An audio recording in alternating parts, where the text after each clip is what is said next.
NHA Phlebotomy Practice Test 2026. Question 1. What is the primary medical reason for avoiding the basilic vein for routine venipuncture procedures whenever possible?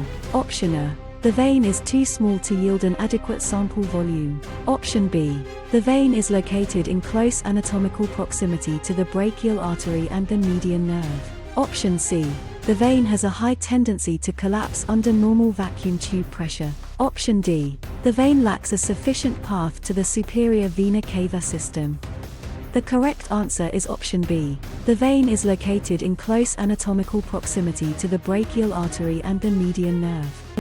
The basilic vein is avoided for routine draws because it lies close to the brachial artery and median nerve. Injury in that area can cause significant bleeding or nerve symptoms. Safer veins should be selected first whenever they are available.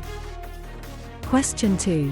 Which of the following veins is located on the medial, inner, aspect of the antecubital fossa and is close to the brachial artery? Option A. Cephalic vein. Option B. Basilic vein. Option C. Median cubital vein. Option D. Radial vein. The correct answer is option B. Basilic vein. The basilic vein is located medially on the inner side of the antecubital area. It lies closer to the brachial artery and median nerve than the preferred veins. This anatomical relationship is why it is usually avoided unless necessary. Question 3. Which of the following practices is an example of an engineering control to prevent blood-borne pathogen exposure? Option A. Wearing a face shield when opening specimen tubes. Option B. Utilizing a sharps container with a wide, drop-in opening and safety needle shields. Option C. Washing hands with antimicrobial soap for 20 seconds. Option D. Following a strict order of draw sequence. The correct answer is option B. Utilizing a sharps container with a wide, drop-in opening and safety needle shields. Sharps containers with safe openings and safety needle shields are engineering controls because they isolate or remove the hazard by design. These devices reduce needle stick risk during and after collection. Gloves and training are important but do not physically engineer the hazard away. Question 4. Which of the following factors can cause hemoconcentration during a blood collection procedure? Option A. Leaving the tourniquet tied on the arm for 3 minutes while searching for a vein. Option B. Releasing the tourniquet as soon as the first tube begins to fill with blood. Option C. Utilizing a needle with a large lumen, such as a 21-gauge needle. Option D. Having the patient remain in a supine position for 20 minutes before the draw. The correct answer is option A. Leaving the tourniquet tied on the arm for 3 minutes while searching for a vein.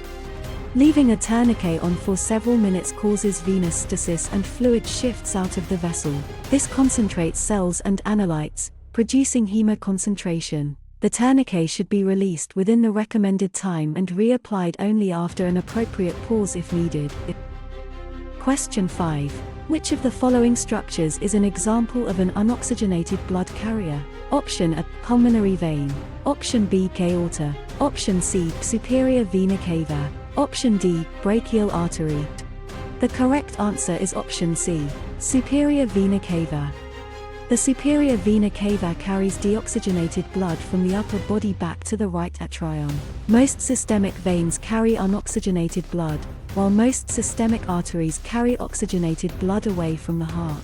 The pulmonary vein is an exception because it carries oxygenated blood to the left atrium. Question 6. A fasting specimen requires that the patient does not consume food or beverages, except water, for how many hours prior to collection? Option A. 2 to 4 hours. Option B. 4 to 6 hours. Option C. 8 to 12 hours. Option D. 18 to 24 hours. The correct answer is option C. 8 to 12 hours. Many fasting specimens require 8 to 12 hours without food or beverages other than water. This window helps remove recent dietary effects on glucose, lipids, and related analytes. Shorter fasting may not stabilize results, while much longer fasting can create other metabolic changes. Question 7. What is the correct angle of insertion for a standard multisample needle during a venipuncture? Option A. 5 to 10 degrees. Option B. 15 to 30 degrees. Option C, 45 to 60 degrees. Option D, 90 degrees. The correct answer is option B, 15 to 30 degrees. A standard straight needle is usually inserted at a shallow 15 to 30 degree angle to enter the vein smoothly. This angle helps avoid passing through the vein or striking deeper structures. Very shallow angles can miss the lumen, while steep angles increase tissue trauma. Question 8. If a patient experiences syncope during a venipuncture, what should the phlebotomist do first? Option A, call for an emergency code. Option B, complete the current tube collection. Option C, remove the tourniquet and needle immediately. Option D, place a cold compress on the patient's forehead. The correct answer is option C, remove the tourniquet and needle immediately. Syncope during venipuncture requires immediate protection from further injury. The tourniquet and needle should be removed first so bleeding and needle movement do not continue while the patient loses consciousness. Completing the tube collection is never the priority during a fainting episode. Question 9. What is the target population for a Guthrie card or newborn screening test panel? Option A, geriatric outpatients in nursing homes. Option B, infants up to a few days or weeks old. Option C, pregnant women in their first trimester. Option D, patients undergoing active chemotherapy treatments. The correct answer is option B, infants up to a few days or weeks old. Guthrie cards and newborn screening panels are designed for infants shortly after birth. They screen for metabolic, endocrine, and genetic conditions that benefit from early detection. Adult, prenatal, or oncology testing uses different screening methods. Question 10. Which of the following actions represents the correct method for mixing an additive collection tube after drawing? Option A, shaking the tube vigorously up and down 10 times. Option B, inverting the tube gently back and forth the recommended number of times, typically 3 to 10 depending on tube type, to ensure adequate mixing without causing hemolysis. Option C, letting the tube sit completely undisturbed in a vertical rack to mix over time. Option D, rolling the tube vigorously between your palms for 2 minutes. The correct answer is option B, inverting the tube gently back and forth the recommended number of times, typically 3 to 10 depending on tube type, to ensure adequate mixing without causing hemolysis. Additive tubes must be mixed by gentle inversion for the number of times recommended for that tube type. This distributes the additive evenly without causing hemolysis. Vigorous shaking or inadequate mixing can create clots, cell damage, or inaccurate results. Question 11. Which tube is typically utilized to collect samples for blood bank cross-matching and typing? Option A, pink top, EDTA, or plain red top. Option B, light blue top, sodium citrate. Option C, gray top, sodium fluoride. Option D, green top, sodium heparin. The correct answer is option A, pink top, EDTA, or plain red top. Blood bank typing and cross-matching commonly use EDTA pink top tubes or plain red top tubes depending on facility requirements. EDTA preserves red cell antigens and prevents clotting for many immunohematology procedures. Citrate, fluoride, and heparin tubes are used for other testing categories. Question 12. Which of the following tests evaluated the intrinsic pathway of the coagulation cascade and is used to monitor heparin therapy? Option A, prothrombin time, patient. Option B, activated partial thromboplastin time, APTT. Option C, bleeding time test. Option D, fibrin degradation products, FDP. The correct answer is option B, activated partial thromboplastin time, APTT. APTT evaluates the intrinsic and common coagulation pathways and is used to monitor unfractionated heparin therapy. Heparin prolongs clotting activity measured by this test. Patient and INR are more associated with warfarin and the extrinsic pathway. Question 13. Which vein is considered the first choice for venipuncture in the antecubital fossa? Option A, basilic vein. Option B, cephalic vein. Option C, median cubital vein. Option D, brachial vein. The correct answer is option C, median cubital vein. The median cubital vein is usually preferred because it is large, well anchored, and less likely to roll. It also lies farther from major nerves and arteries than the basilic vein. The cephalic vein can be used when necessary, but it is often less stable and more difficult to access. Question 14. What condition can occur if blood is drawn from an arm on the same side as a recent radical mastectomy? Option A, syncope. Option B, lymphedema and altered test results. Option C, petechiae. Option D, sclerosed veins. The correct answer is option B, lymphedema and altered test results. The arm on the side of a recent radical mastectomy may have impaired lymph drainage and increased risk for swelling. Blood collection there can worsen lymphedema and may also produce altered results from compromised circulation. The unaffected arm or an approved alternate site should be used whenever possible. Question 15. Why is the first drop of blood wiped away during a capillary puncture? Option A, it contains skin surface bacteria. Option B, it contains tissue fluid contamination. Option C, it hemolyzes too rapidly to be accurate. Option D, it clots too quickly to be collected. The correct answer is option B, it contains tissue fluid contamination.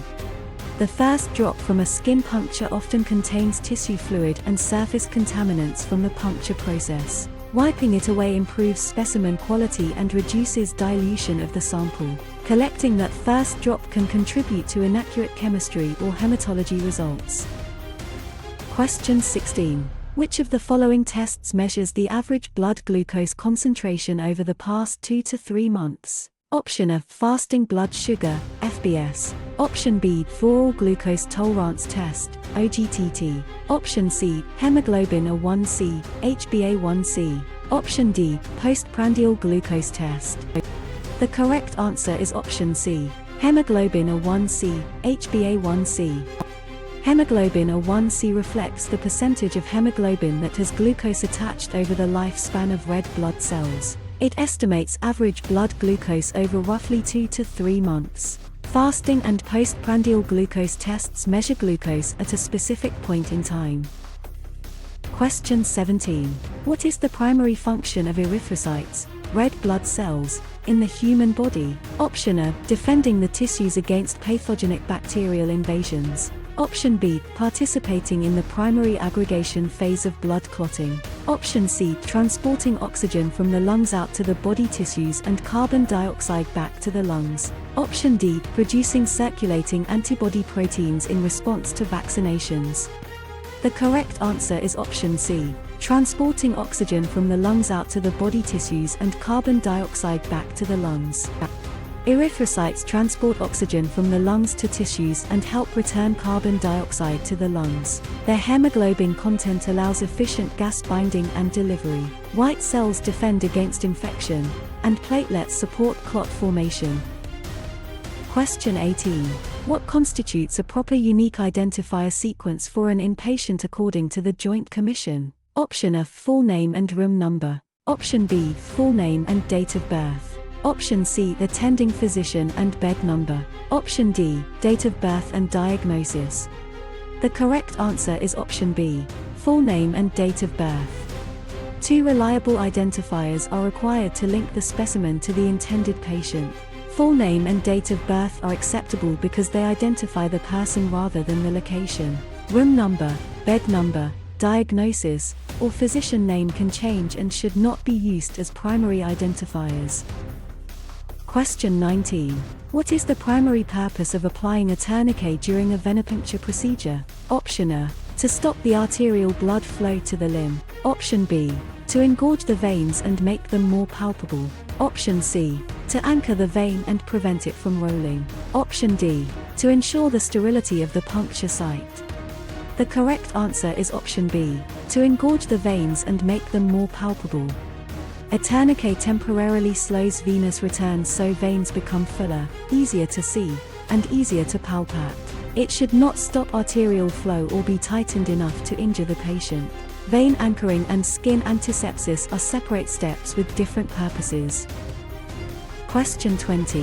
Which of the following tubes contains a clot activator paired with a thixotropic gel barrier designed for serum separation? Option A, light green top, PSD. Option B, gold or red /black marbled top, SST. Option C, lavender top, EDTA. Option D, light blue top, sodium citrate. The correct answer is option B, gold or red / black marbled top, SST. Gold or red black marbled SST tubes contain a clot activator and thixotropic gel for serum separation. The clot activator speeds clot formation, and the gel forms a barrier after centrifugation. PST tubes produce plasma because they contain heparin instead of a serum clotting system. Question 21. Which of the following is an example of an engineering control designed to reduce the risk of needle stick injuries? Option A, wearing a laboratory coat. Option B, utilizing self-sheathing safety needles. Option C, hand washing after every procedure. Option D, disposing of waste in a biohazard trash bag. The correct answer is option B, utilizing self-sheathing safety needles. Engineering controls are built-in safety devices that reduce exposure risk by design. Self-sheathing or safety-engineered needles help prevent needle stick injuries after use. Lab coats and hand hygiene are work practice or PPE measures, not engineering controls. Question 22. Which of the following additives is found in a grey top tube and works by precipitating calcium to prevent clotting? Option A, potassium oxalate. Option B, sodium citrate. Option C, lithium heparin. Option D, DDTA. The correct answer is option A, potassium oxalate. Potassium oxalate prevents clotting by precipitating calcium, making calcium unavailable for the coagulation cascade. It is commonly paired with sodium fluoride in grey tubes. Citrate and EDTA bind calcium differently, while heparin works through antithrombin. Question 23. If a phlebotomist notices that a patient's name on an ID band matches the requisition, but the medical record numbers are different, what should they do? Option A, draw the specimen and cross out the number on the tube label. Option B, proceed with the draw as long as the alphabetical spelling of the name is correct. Option C, do not collect the specimen until the discrepancy is resolved by admissions or nursing staff. Option D, ask the patient which number is the correct one to use. The correct answer is option C, do not collect the specimen until the discrepancy is resolved by admissions or nursing staff. Matching names are not enough when medical record numbers conflict. The specimen must not be collected until the discrepancy is resolved by appropriate staff. Asking the patient to choose a number or editing labels manually can create a serious identification error. Question 24. Which of the following situations can lead to a charge of negligence against a phlebotomist? Option A, forgetting to sign your initials on a laboratory requisition sheet. Option B, leaving a tourniquet tied on a patient's arm for 5 minutes, resulting in permanent nerve injury. Option C, experiencing a minor specimen rejection due to an underfilled tube. Option D, utilizing a butterfly needle on an elderly patient's hand vein. The correct answer is option B, leaving a tourniquet tied on a patient's arm for 5 minutes, resulting in permanent nerve injury. Negligence occurs when a healthcare worker fails to meet the expected standard of care and the patient is harmed. Leaving a tourniquet on for 5 minutes can cause avoidable injury and inaccurate results. A poor outcome alone is not negligence unless duty, breach, harm, and causation are present. Question 25. A patient refuses to have their blood drawn. What is the most appropriate next step for the phlebotomist? Option A, convince the patient by explaining the doctor's orders. Option B, proceed with the draw while the nurse holds the patient's arm. Option C, document the refusal and immediately notify the nursing staff or provider. Option D, leave the room and mark the collection as completed. The correct answer is option C, document the refusal and immediately notify the nursing staff or provider. A competent patient has the right to refuse venipuncture, even when a provider ordered the test. The phlebotomist should document the refusal and notify nursing staff or the ordering provider so follow-up decisions can be made. Attempting to persuade aggressively or drawing against the patient's wishes can create legal and ethical problems. Question 26. Which of the following factors can cause a false decrease in a patient's serum glucose measurement? Option A, separating the serum from the red blood cells within 30 minutes of collection. Option B, leaving the uncentrifuged specimen tube at room temperature for over 2 hours, allowing cells to consume glucose via glycolysis. Option C, transporting the specimen to the laboratory on an ice slurry. Option D, utilizing a gray top tube containing sodium fluoride to collect the sample. The correct answer is option B, leaving the uncentrifuged specimen tube at room temperature for over 2 hours, allowing cells to consume glucose via glycolysis. Glucose can fall falsely when an uncentrifuged specimen sits at room temperature because cells continue to metabolize glucose. This ongoing glycolysis lowers the measured concentration over time. Prompt separation or collection in a fluoride-containing tube helps prevent the decrease. Question 27. A phlebotomist must collect a cold agglutinin sample. How must this specimen be transported to the lab? Option A, chilled on a slurry of ice and water. Option B, maintained at body temperature, 37 degrees Celsius. Option C, protected entirely from light exposure. Option D, frozen immediately in dry ice. The correct answer is option B, maintained at body temperature, 37 degrees Celsius. Cold agglutinin specimens must be kept warm because the antibodies can react at lower temperatures and alter the sample. Maintaining body temperature helps preserve the specimen condition needed for accurate testing. Chilling or freezing would encourage the very reaction the test handling is designed to avoid. Question 28. Which additive acts as a glycolytic inhibitor in a gray top tube? Option A, sodium fluoride. Option B, lithium heparin. Option C, DDTA. Option D, thrombin. The correct answer is option A, sodium fluoride. Sodium fluoride inhibits glycolysis, slowing the breakdown of glucose by blood cells after collection. It is commonly paired with an anticoagulant in gray tubes for glucose-related testing. Heparin, EDTA, and thrombin serve different purposes and do not primarily preserve glucose. Question 29. Specimen tubes must be labeled at what point during the collection process? Option A, prior to entering the patient's room. Option B, immediately after drawing the blood, before leaving the patient's side. Option C, at the central processing lab desk. Option D, after the specimen has finished centrifuging. The correct answer is option B, immediately after drawing the blood, before leaving the patient's side.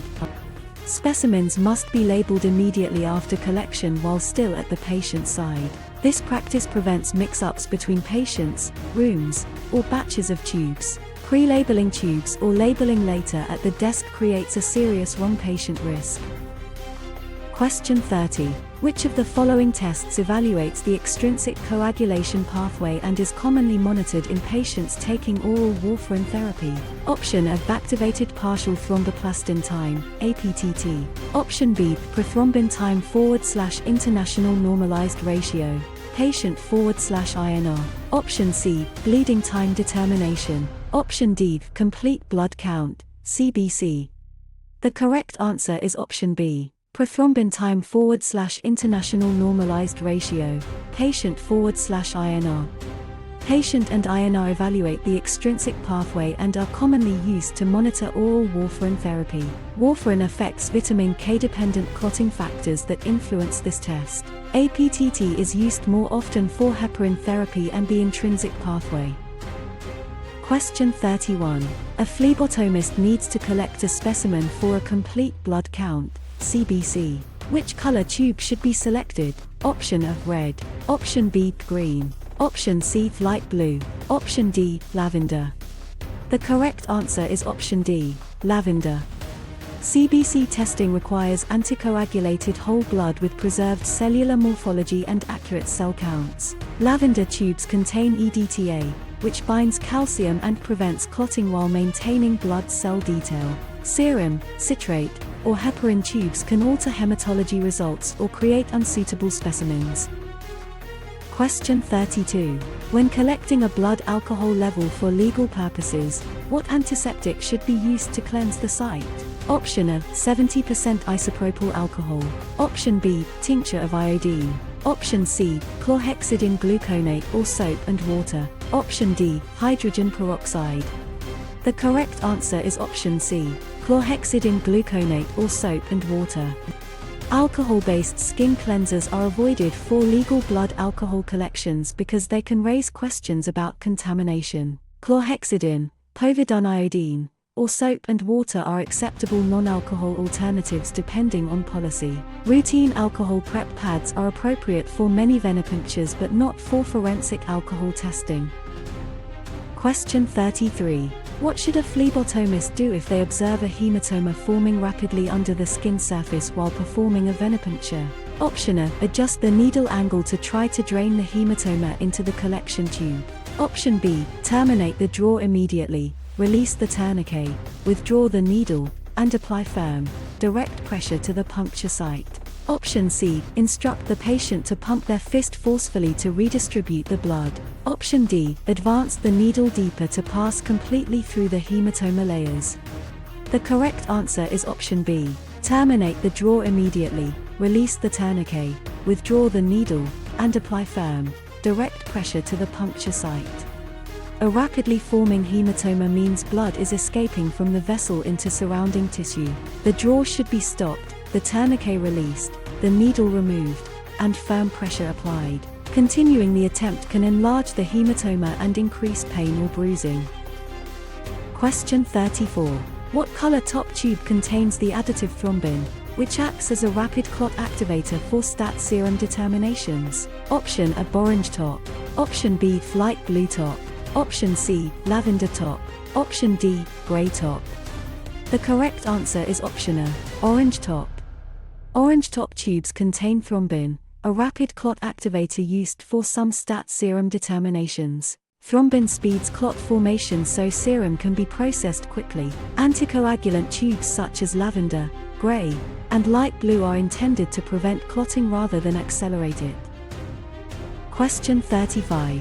Hemoconcentration can be caused by which of the following actions? Option A. Leaving the tourniquet on for longer than 1 minute. Option B. Using a needle that is too small for the vein. Option C. Inverting the collection tubes too slowly. Option D. Puncturing the skin before the alcohol is dry.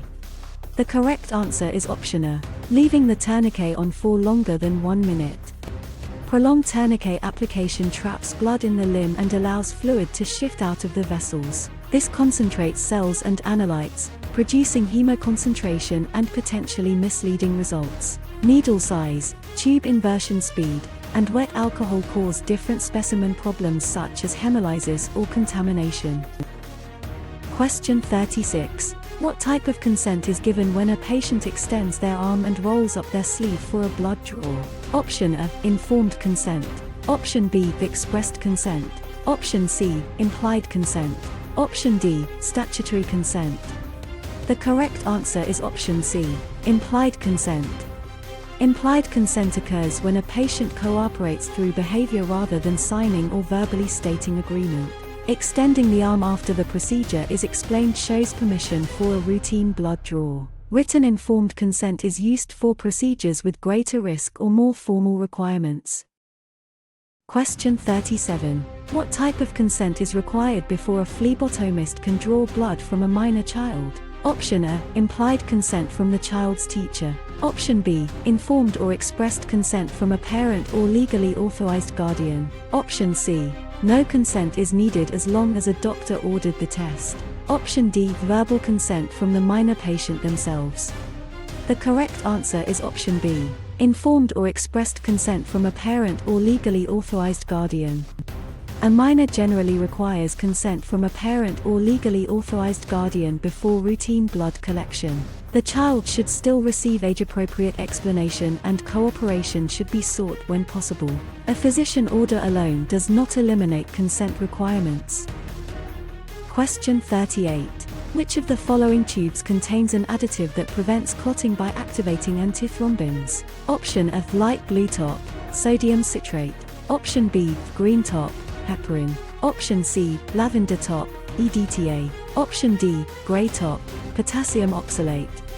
The correct answer is option B. Green top, heparin. Heparin prevents clotting by activating antithrombin, which inhibits thrombin and other clotting factors. Green top tubes use this mechanism for plasma chemistry and selected special tests. EDTA and citrate work by binding calcium rather than activating antithrombin. Question 39. Which of the following additives is found in a yellow top tube used for human leukocyte antigen, HLA, typing or DNA studies? Option A, sodium polyant whole sulfonate, SPS. Option B, acid citrate dextrose, ACD. Option C, sodium citrate. Option D, potassium oxalate. The correct answer is option B, acid citrate dextrose, ACD. Yellow ACD tubes contain acid citrate dextrose and are used for HLA typing, DNA studies, and some cellular testing. ACD preserves cells by anticoagulating the specimen while supporting cell viability. SPS yellow tubes are intended for blood cultures and have a different additive. Question 40. When performing a dermal puncture on an infant's heel, what is the maximum allowable depth to prevent osteomyelitis? Option F, 1.0 mm. Option B, 2.0 mm. Option C, 3.0 mm. Option D, 4.0 mm. The correct answer is option B, 2.0 mm. Newborn heel punctures must be shallow enough to avoid the calcaneus and deeper tissues. A maximum depth of 2.0 mm is used to reduce the risk of osteomyelitis and nerve or bone injury. Deeper lancets are unsafe for infants even if they appear to improve blood flow. Question 41. Why is it essential to allow the 70% isopropyl alcohol to dry completely on the skin before puncturing? Option A, to prevent the alcohol from evaporating too fast. Option B, to avoid hemolysis of the specimen and a stinging sensation for the patient. Option C, to ensure the vein does not roll during insertion. Option D, to maximize the chemical interaction with the tube additive. The correct answer is option B, to avoid hemolysis of the specimen and a stinging sensation for the patient. Alcohol must dry completely so it can disinfect effectively and avoid being carried into the puncture site. Wet alcohol can sting and may contribute to hemolysis or specimen contamination. Blowing on or fanning the site can recontaminate the area and should be avoided. Question 42. Which of the following infections is considered the most common nosocomial risk for healthcare workers handling blood? Option A, human immunodeficiency virus, HIV. Option B, hepatitis B virus, HBV. Option C, tuberculosis, TB. Option D, malaria. The correct answer is option B, hepatitis B virus, HBV. Hepatitis B has historically been a major occupational concern for workers exposed to blood because it is efficiently transmitted by percutaneous injury. Vaccination reduces risk, but exposure prevention remains essential. HIV, tuberculosis, and malaria require appropriate precautions, yet they are not the most common blood-handling nosocomial risk in this context.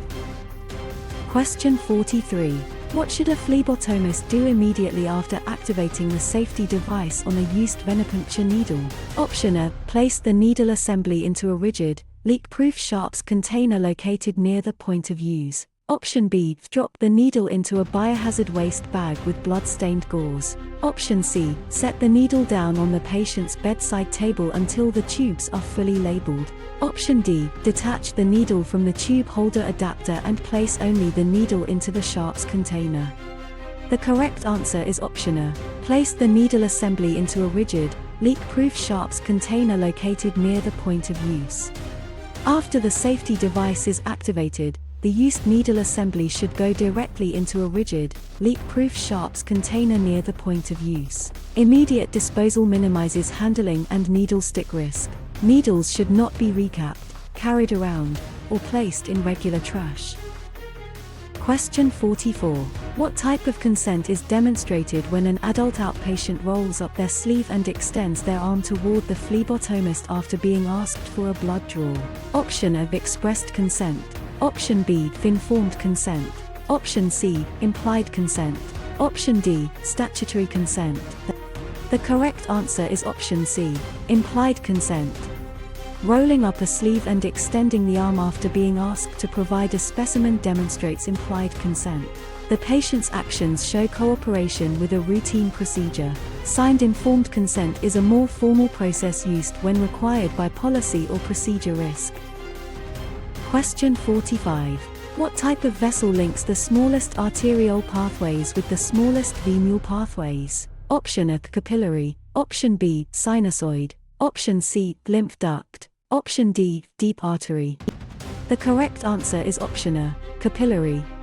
Capillaries connect arterioles and venules and provide the main exchange surface between blood and tissues. Their thin walls allow movement of gases, nutrients, and wastes. Arteries and lymph ducts perform different transport functions. Question 46. Which additive is present in a light blue top tube used for coagulation testing? Option A, sodium heparin. Option B, ethylenediamine tetracetic acid, EDTA. Option C, sodium citrate. Option D, potassium oxalate. The correct answer is option C, sodium citrate. Sodium citrate prevents clotting by binding calcium while preserving coagulation factors for testing. The tube must be filled properly because the citrate-to-blood ratio directly affects clotting test accuracy. EDTA, heparin, and oxalate tubes use different anticoagulant mechanisms and are not substitutes for routine coagulation studies. Question 47. Which of the following is considered an acceptable site for venipuncture if antecubital veins are unavailable? Option A, the dorsal aspect of the wrist. Option B, the dorsal aspect of the hand. Option C, the anterior aspect of the foot. Option D, the saphenous vein in the ankle. The correct answer is option B, the dorsal aspect of the hand. Dorsal hand veins are an acceptable alternate site when antecubital veins are unavailable. They are more superficial but may require a smaller needle and careful anchoring. Wrist, foot, and ankle sites carry greater risk and often require special approval. Question 48. Which of the following is a characteristic of arterial punctures that differentiates them from venipunctures? Option A, the blood is typically dark red or maroon. Option B, the blood will pulse spontaneously into the syringe. Option C, a tourniquet must be applied extremely tight. Option D, the angle of needle insertion is 15 degrees. The correct answer is option B, the blood will pulse spontaneously into the syringe. Arterial blood is under higher pressure and may pulse into the syringe without vacuum assistance. It is usually brighter red because it is more oxygenated. Venous blood typically flows more steadily and is collected at a shallower angle. Question 49. Which of the following parameters is most heavily impacted if a phlebotomist squeezes or milks a finger during a capillary puncture? Option A, the sample will be contaminated with tissue fluids, leading to inaccurate results or hemolysis. Option B, the blood flow will stop completely due to arterial vasoconstriction. Option C, the platelet count will become falsely elevated beyond high limits. Option D, the glucose values will drop to zero within seconds.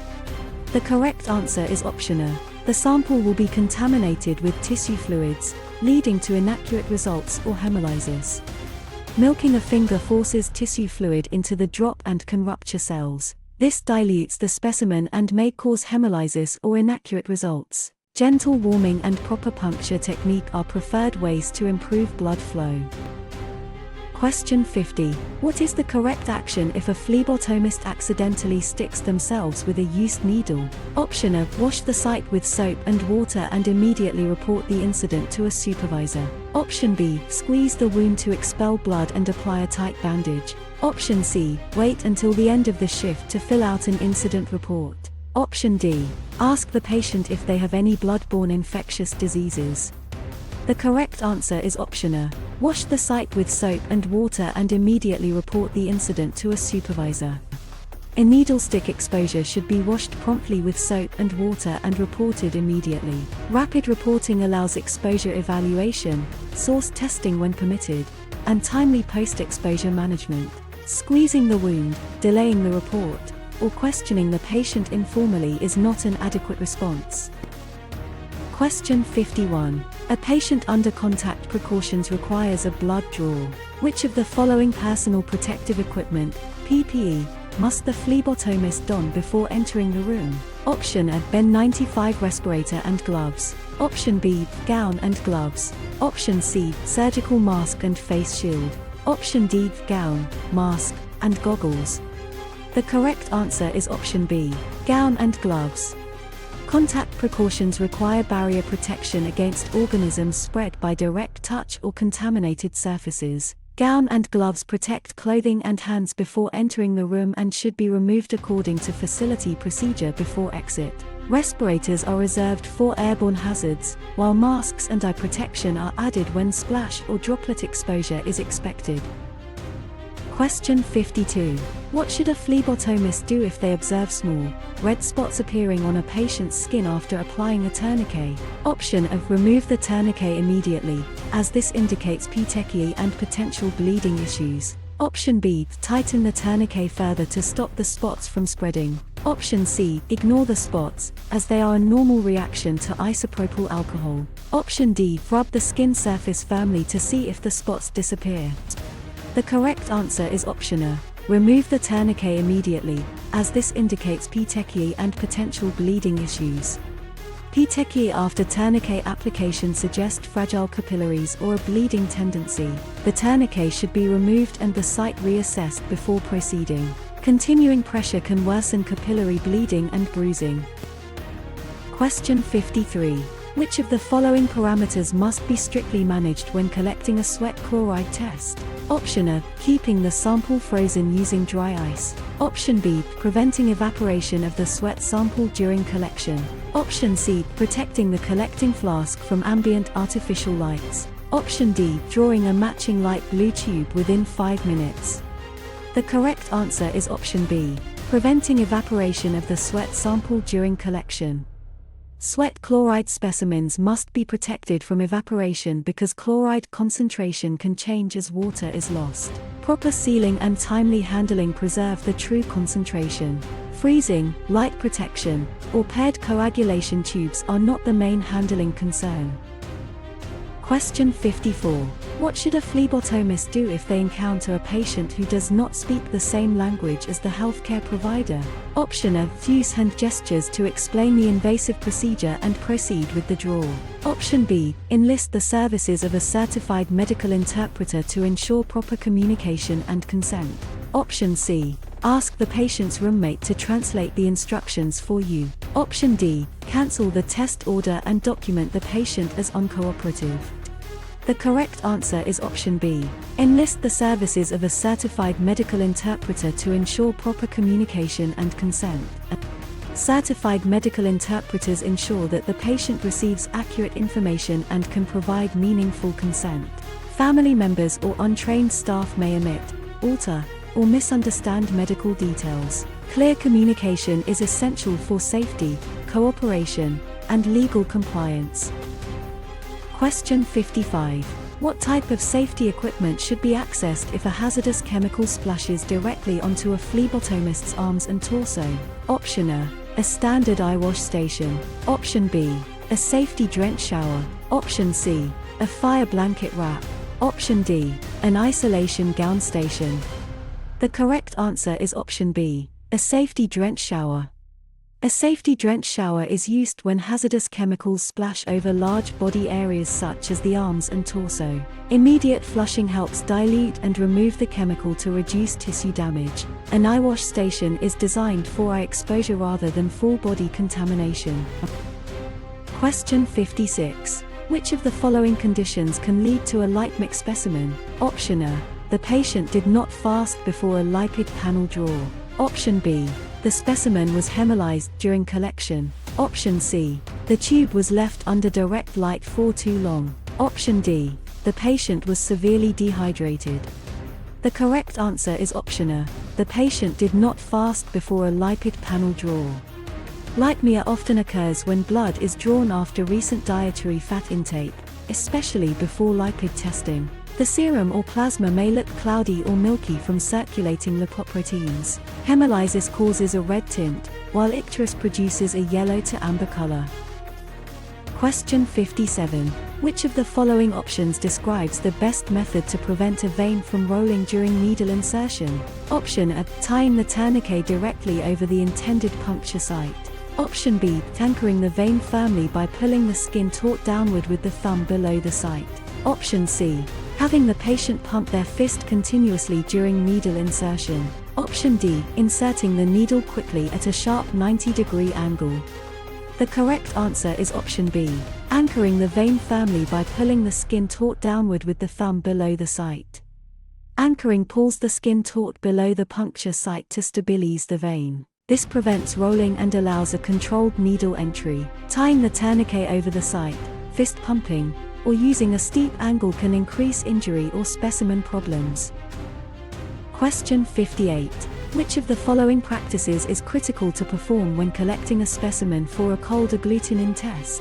Option A. Keep the collection tube pre-warmed to 37 degrees Celsius before and during collection. Option B. Chill the tube in an ice slurry immediately after drawing. Option C. Protect the specimen from light by wrapping it in heavy foil. Option D. Centrifuge the tube immediately within 2 minutes of collection. The correct answer is option A. Keep the collection tube pre-warmed to 37 degrees Celsius before and during collection. Cold agglutinin specimens must be collected and kept warm at about 37 degrees Celsius. Cooling can cause antibody-mediated red cell agglutination before testing and distort results. Pre-warmed tubes and warm transport preserve the specimen condition needed by the laboratory. Question 59. What should a phlebotomist do if a patient states they have a history of severe syncope during blood draws? Option A. Perform the venipuncture while the patient is standing up to keep them alert. Option B. Place the patient in a recumbent, supine position on a bed or reclining chair before starting the draw. Option C. Tell the patient to close their eyes and hold their breath during the puncture. Option D. Request a doctor to administer general anesthesia before the draw.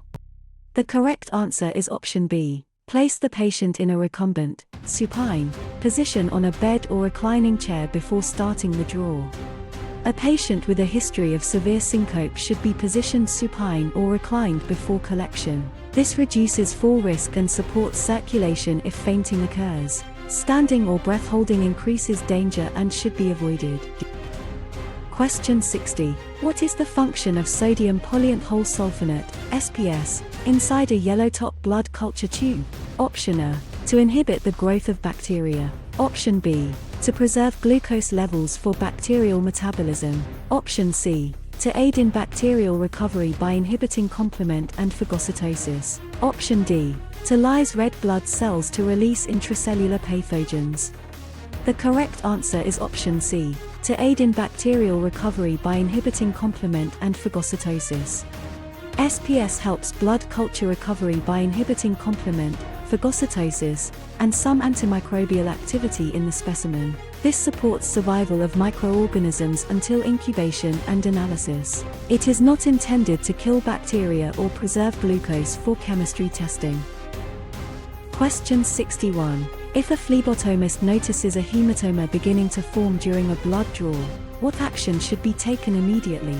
Option A. Adjust the depth of the needle to stop the swelling. Option B. Remove the tourniquet, withdraw the needle, and apply firm pressure.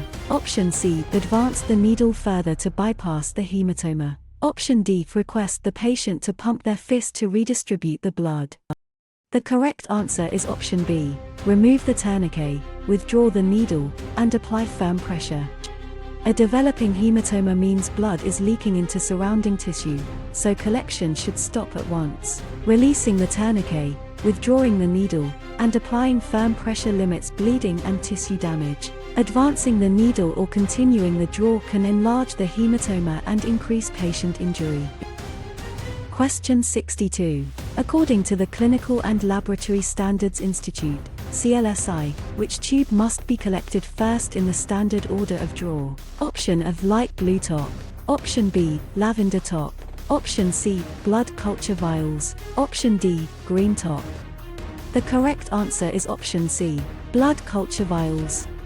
Blood culture bottles are collected before other tubes to protect sterility and prevent additive contamination from later tubes. This order is especially important because even minor contamination can affect organism recovery and antibiotic decisions. Coagulation, hematology, and chemistry tubes follow later because their additives can interfere if carried into cultures. Question 63.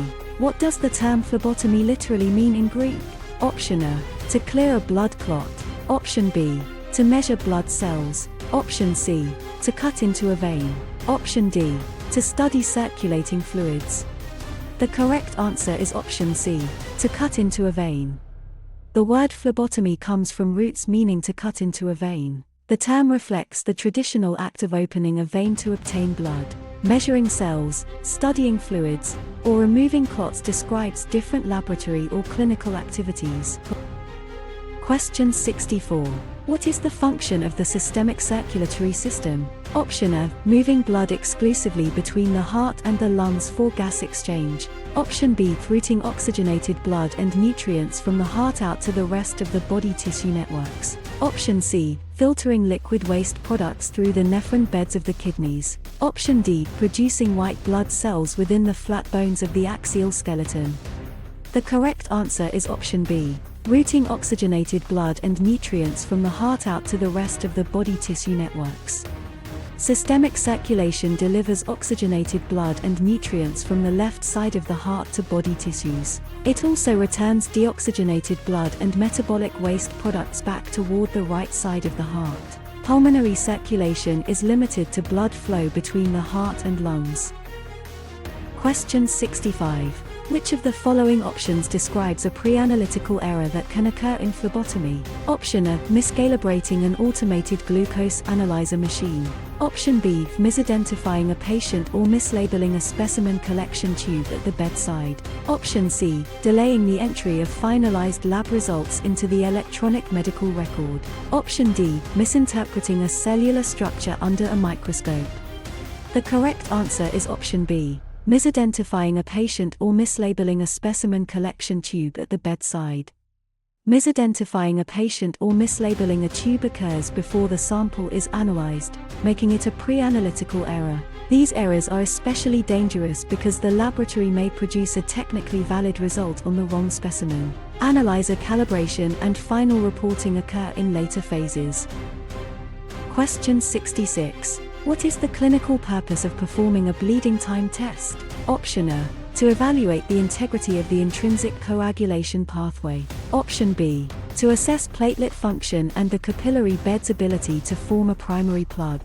Option C. To measure the absolute concentration of fibrinogen molecules in plasma. Option D. To screen the body for active systemic bacterial infections. The correct answer is option B. To assess platelet function and the capillary bed's ability to form a primary plug. Bleeding time assesses platelet function and the ability of small vessels to form a primary hemostatic plug. It reflects platelet-vessel interaction rather than the intrinsic or extrinsic coagulation pathways. Coagulation factor problems are better evaluated with tests such as patient or APTT. Question 67. When centrifuging specimens, what is the most important operational rule to follow? Option A. Centrifuging serum tubes immediately before they clot. Option B. Ensuring the centrifuge load is balanced by placing equal volume tubes opposite each other. Option C. Leaving the lid open slightly to prevent overheating of the tubes. Option D. Setting the speed to the maximum RPM regardless of tube type. The correct answer is option B. Ensuring the centrifuge load is balanced by placing equal volume tubes opposite each other. Centrifuge tubes must be balanced with similar volume tubes opposite each other. An unbalanced load can damage the centrifuge, break tubes, and create aerosol or biohazard exposure. Opening the lid during operation or using maximum speed without regard to specimen type is unsafe. Question 68. What tube additive prevents clotting by binding or chelating calcium? Option A. Lithium heparin. Option B. DDTA. Option C. Sodium polyant whole sulfonate. Option D. Thrombin. The correct answer is option B. EDTA. EDTA prevents clotting by chelating calcium, a required cofactor in the coagulation cascade. This makes it especially useful for hematology testing where cells must remain unclotted. Heparin inhibits thrombin activity, SPS supports blood culture recovery, and thrombin promotes clotting rather than preventing it. Question 69. Which of the following parameters can cause a false elevation in a patient's white blood cell count? Option A. Collecting the sample while the patient is crying intensely or under extreme stress. Option B. Chilling the specimen on an ice slurry before transport. Option C. Protecting the collection tube from direct artificial room lights. Option D. Allowing the serum to sit on the cells for more than 2 hours. The correct answer is option A. Collecting the sample while the patient is crying intensely or under extreme stress. Extreme stress, crying, or intense physical exertion can temporarily elevate the white blood cell count. Stress hormones can shift leukocytes into circulation and make the value appear higher. Specimen chilling or light protection does not produce this physiologic leukocytosis. Question 70. What should a phlebotomist do if they accidentally touch the site after it has been cleansed with alcohol? Option A. Proceed with the venipuncture immediately before the site gets contaminated further. Option B. Blow on the skin surface to dry any skin oils that transferred. Option C. Re-cleanse the site completely with a fresh alcohol prep pad and allow it to dry. Option D. Wipe the needle tip with alcohol before inserting it into the skin. The correct answer is option C. Re-cleanse the site completely with a fresh alcohol prep pad and allow it to dry. Touching a cleaned puncture site recontaminates the skin and compromises antisepsis. The site should be cleansed again with a fresh prep pad and allowed to air dry. Wiping the needle or blowing on the skin does not restore a clean field. Question 71. What is the clinical name for the stoppage of bleeding from a damaged blood vessel? Option A. Hemostasis. Option B. Homeostasis. Option C. Hemolysis. Option D. Hemoconcentration. The correct answer is option A. Hemostasis. Hemostasis is the process that stops bleeding after vessel injury. It involves vascular constriction, platelet plug formation, and coagulation. Homeostasis is broader internal balance, while hemolysis and hemoconcentration are specimen or blood changes. Question 72. What is the primary clinical reason for avoiding the basilic vein whenever possible? Option A. It is too small to yield an adequate sample. Option B. It is located near the brachial artery and median nerve. Option C. It has a high tendency to collapse under low pressure. Option D. It contains valves that prevent blood flow into the tube. The correct answer is option B. It is located near the brachial artery and median nerve.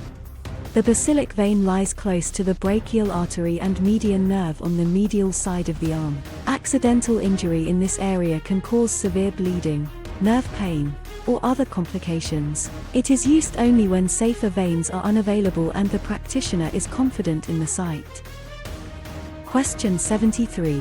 Which of the following elements is a primary link in the chain of infection? Option A. The source or reservoir of the pathogen. Option B. The cost of personal protective equipment. Option C. The layout of the outpatient laboratory facility. Option D. The brand of antiseptic wipes used to clean benches.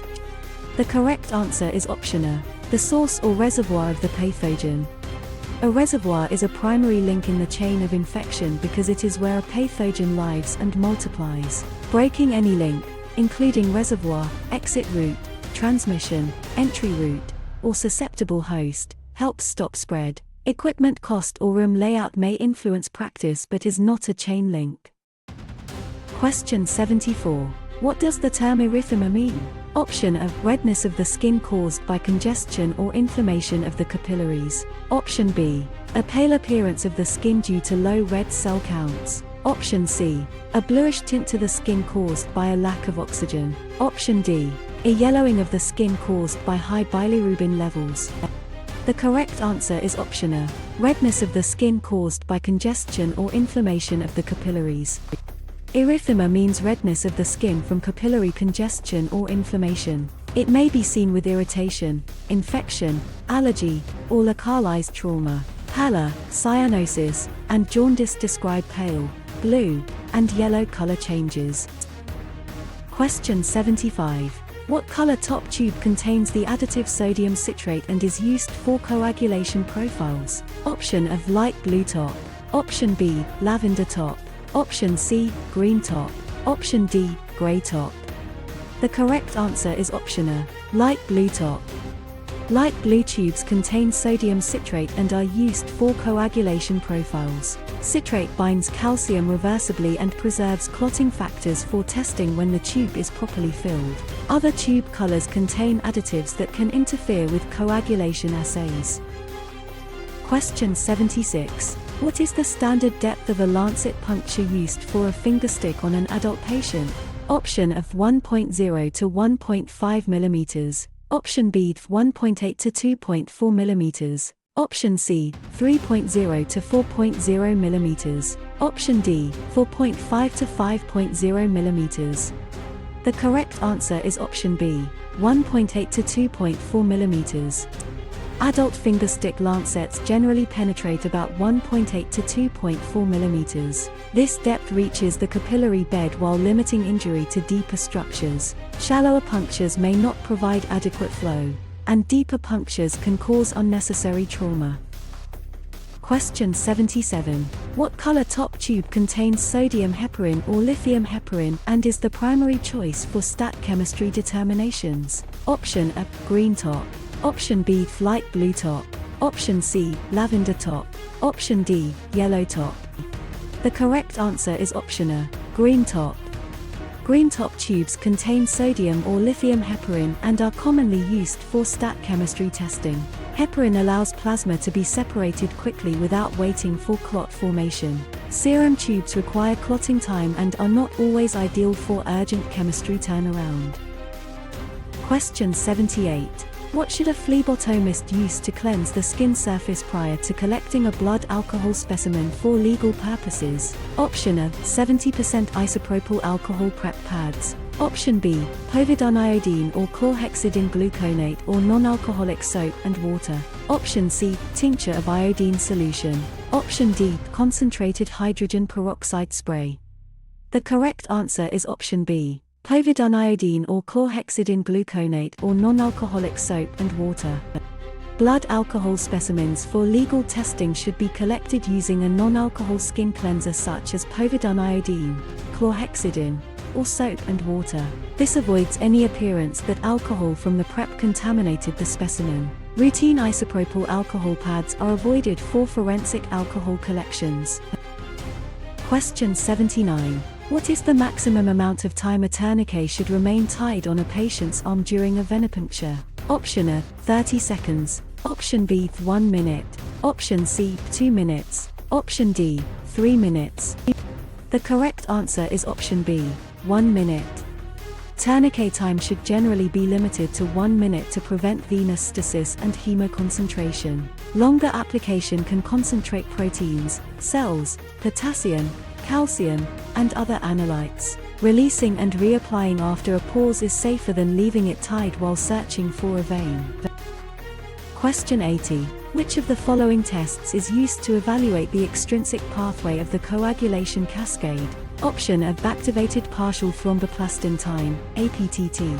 Option B, bleeding time test. Option C, prothrombin time / international normalized ratio, patient / INR. Option D, complete blood count, CBC. The correct answer is option C, prothrombin time / international normalized ratio, patient / INR. Patient and INR evaluate the extrinsic and common coagulation pathways. They are commonly used to monitor warfarin therapy and assess clotting factor activity. APTT primarily evaluates the intrinsic pathway, and CBC measures cells rather than coagulation pathway function. Question 81. Which analytical error is categorized as a pre-examination, pre-analytical error?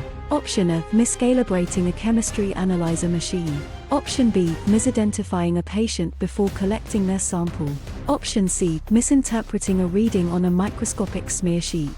Option D, delays in transmitting finalized electronic reports to the doctor. The correct answer is option B, misidentifying a patient before collecting their sample.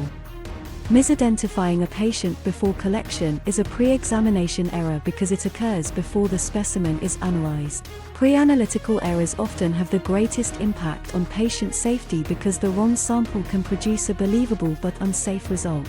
Analyzer calibration and report transmission belong to later phases. Question 82. Which of the following is the correct order of draw for a dermal, capillary, puncture? Option A, lavender, green, red. Option B, red, green, lavender. Option C, green, lavender, red. Option D, light blue, lavender, green.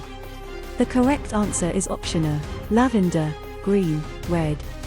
Capillary collections prioritize EDTA specimens first because small skin puncture samples clot rapidly. Other additive tubes follow, and serum tubes are typically collected last because clotting is expected there. Using venipuncture order for capillary specimens can allow microclots to compromise hematology testing. Question 83.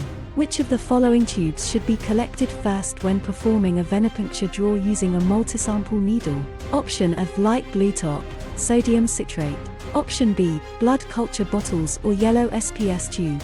Option C, red top, serum. Option D, green top, heparin. The correct answer is option B, blood culture bottles or yellow SPS tube. Blood culture bottles or yellow SPS tubes are collected first in a multisample draw. This protects the culture from additive carryover and supports sterile organism recovery. Coagulation and other additive tubes follow in the established order of draw. Question 84. Which of the following parameters can cause a false decrease in bilirubin levels if a sample is handled improperly? Option A, over-isotonic chilling. Option B, exposure to direct room light or sunlight. Option C, inverting the tube more than 10 times. Option D, delays in serum separation beyond 4 hours. The correct answer is option B, exposure to direct room light or sunlight. Light exposure breaks down bilirubin and can produce falsely decreased results. Specimens for bilirubin testing should be protected from strong light soon after collection. Chilling, inversion count, or routine separation delays do not cause the same light-driven degradation. Question 85. Which of the following tests requires a plain red top tube with no gel or additives? Option A, complete blood count, CBC. Option B, type and screen. Option C, certain therapeutic drug levels that bind to gel barriers. Option D, plasma glucose tracking. The correct answer is option C, certain therapeutic drug levels that bind to gel barriers. Some therapeutic drugs can bind to separated gel or be affected by tube additives. A plain red top tube without gel is used when the test requires serum free from gel interference. CBC, blood bank testing, and plasma glucose monitoring use different specimen types. Question 86. Which of the following standard precautions applies to the disposal of used venipuncture needles? Option A, recapping the needle before throwing it away. Option B, placing the needle in a biohazard bag. Option C, activating the safety device and placing it in a sharps container. Option D, dropping the needle into a regular waste bin if no blood is visible. The correct answer is option C, activating the safety device and placing it in a sharps container. Used needles must be made safe immediately and placed into an approved sharps container at the point of use. Recapping, carrying loose needles, or placing them in bags creates preventable needle stick risk. Visible blood is not required for an item to be treated as contaminated after use. Question 87. What type of transmission is prevented by wearing an N95 respirator when working with a patient who has active tuberculosis? Option A, droplet transmission. Option B, contact transmission. Option C, airborne transmission. Option D, vector-borne transmission. The correct answer is option C, airborne transmission. Active tuberculosis is spread by airborne droplet nuclei that can remain suspended in the air. An N95 respirator helps filter inhaled particles when entering an airborne isolation setting. Surgical masks are used for droplet precautions, and gowns or gloves address contact risks rather than airborne inhalation. Question 88. If a phlebotomist must use a syringe to collect blood, What device should be used to transfer the blood into vacuum tubes? Option A standard needle attached to the syringe puncturing the tube top directly. Option B, a syringe transfer device with a shrouded needle. Option C, pouring the blood from the syringe barrel after removing the stopper. Option D, injecting it through a butterfly needle set. The correct answer is option B, a syringe transfer device with a shrouded needle. A syringe transfer device allows blood to move safely from a syringe into vacuum tubes without exposing the needle. The device reduces needle stick risk and helps maintain tube vacuum and fill order. Removing stoppers, pouring blood, or puncturing stoppers with an exposed needle is unsafe. Question 89. Which of the following values represents a panic or critical laboratory value that must be reported immediately? Option A fasting glucose of 90 mg/dl. Option B, a potassium level of 2.1 mg/L. Option C, a total cholesterol level of 210 mg/dl. Option D, a white blood cell count of 7,500/mcl. The correct answer is option B, a potassium level of 2.1 mg/L. A potassium level of 2.1 mg/L is critically low and can cause dangerous cardiac rhythm disturbances. Critical values must be reported immediately according to facility policy. Normal glucose or white blood cell values do not require urgent panic notification. Question 90. What does the term lipemia describe? Option A high concentration of broken red blood cells giving serum a red tint. Option B, a milky or cloudy appearance of serum or plasma caused by high lipid or fat content. Option C, a dark yellow or amber tint in serum caused by elevated bilirubin levels. Option D, a clear, watery fluid component lacking any cellular proteins. The correct answer is option B, a milky or cloudy appearance of serum or plasma caused by high lipid or fat content. Lipemia describes a cloudy or milky serum or plasma appearance caused by high lipid content. It commonly follows recent fatty meals or certain metabolic conditions. Hemolysis appears red or pink, while icterus appears yellow to amber. Question 91. Which of the following conditions can cause a specimen to be rejected due to icterus? Option A, falsely high fats in the patient's diet. Option B, high concentrations of bilirubin in the serum or plasma sample. Option C, excessive destruction of red cells inside the tube due to rough handling. Option D, utilizing the wrong color top tube during collection.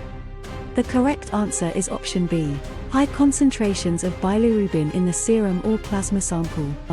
Icterus describes a yellow to amber serum or plasma appearance caused by high bilirubin concentration. It can interfere with certain laboratory methods and may lead to rejection or result comments depending on severity. Lipemia and hemolysis create cloudy or red appearances rather than bilirubin-related discoloration. Question 92. What type of mask is required when entering a room designated for droplet precautions? Option A certified N95 respirator mask. Option B, a standard fluid-resistant surgical mask. Option C, a cloth face covering or scarf. Option D, no mask is required if you stay 2 feet away from the bed. The correct answer is option B, a standard fluid-resistant surgical mask. Droplet precautions require a standard fluid-resistant surgical mask when entering the patient's room or working close to the patient. The mask blocks larger respiratory droplets from reaching mucous membranes. N95 respirators are used for airborne precautions, not routine droplet isolation. Question 93. What color top tube contains the additive EDTA and is the primary tube used for a complete blood count? CBC. Option A, lavender top. Option B, light blue top. Option C, green top. Option D, gray top. The correct answer is option A, lavender top. Lavender tubes contain EDTA and are the primary tubes for CBC testing. EDTA prevents clotting while preserving blood cells for accurate counts. Serum or heparin tubes do not provide the standard specimen required for routine CBC analysis. Question 94. Which of the following legal terms is defined as the unauthorized, harmful, or offensive touching of another individual? Option A, assault. Option B, battery. Option C, deformation. Option D, malpractice. The correct answer is option B, battery. Battery is unauthorized, harmful, or offensive physical contact with another person. In phlebotomy, drawing blood without valid permission can constitute battery. Assault involves threat or fear of contact rather than the contact itself. Question 95. Which of the following situations requires a phlebotomist to follow airborne precaution protocols? Option A, collecting blood from a patient with a suspected MRSA skin infection. Option B, drawing samples from a patient diagnosed with measles or active varicella.